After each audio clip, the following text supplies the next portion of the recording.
Hi, everyone, and welcome to Probot Workshop.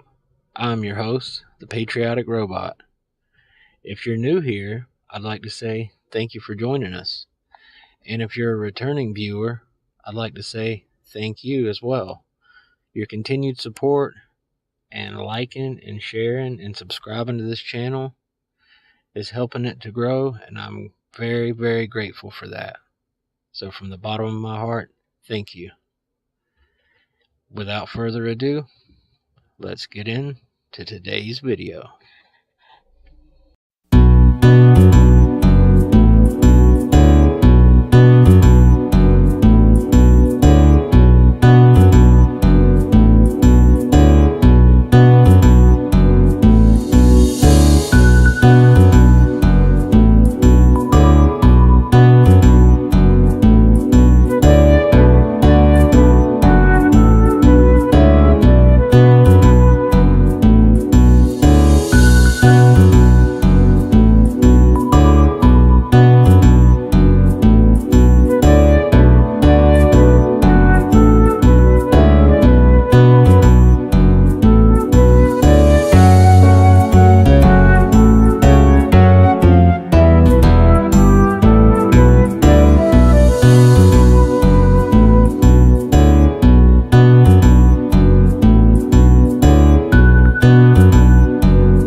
I can just ask you to think about the next centennial, 100 years' time, and just maybe share some of your hopes, your aspirations about where Israel will be.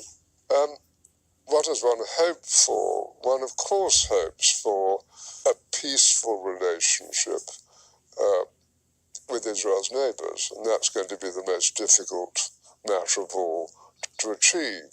But even now you can see, with the disarray in the Middle East and the importance of relationships that Israel is developing, not only with Jordan, but also with Egypt and indeed with Saudi Arabia, even if they're not publicized because of the Sunni-Shiite war, there's hope.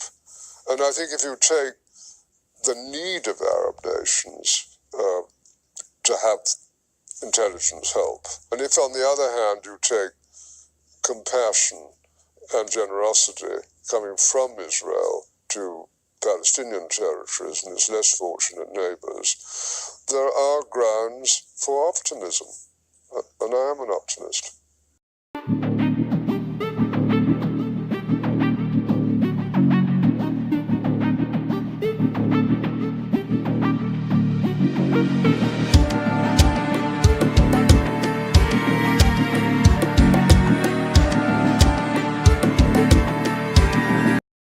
Can you mention just one or two of the projects that feel to you most significant?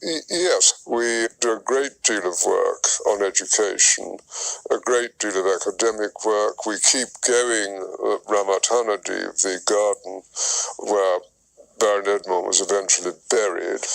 We're on the point of building the new National Library of Israel. For this, there's a reason education sucks, and it's the same reason that it will never, ever, ever be fixed. It's never going to get any better. Don't look for it. Be happy with what you got. Because the owners of this country don't want that. I'm talking about the real owners now.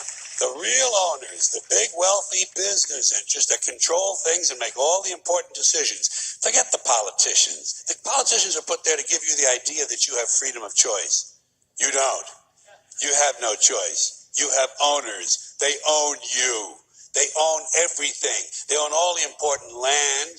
They own and control the corporations. They've long since bought and paid for the Senate, the Congress, the state houses, the city halls. They got the judges in their back pockets. And they own all the big media companies, so they control just about all of the news and information you get to hear. They got you by the balls. They spend billions of dollars every year lobbying to get what they want. Well, we know what they want. They want more for themselves and less for everybody else. But I'll tell you what they don't want. They don't want a population of citizens capable of critical thinking. They don't want well-informed, well-educated people capable of critical thinking. They're not interested in that. That doesn't help them. That's against their interest. That's right. If you take the Orthodox community, it's important that they have employment. And we're trying to develop programs which it's possible for them to undertake. Similarly, you have a problem with Arab unemployment, and we set up jointly with the government employment centres to facilitate greater employment of Arabs within Israel. And so we're an active foundation trying to help with these fissures in Israeli life and to do some good. They don't want that.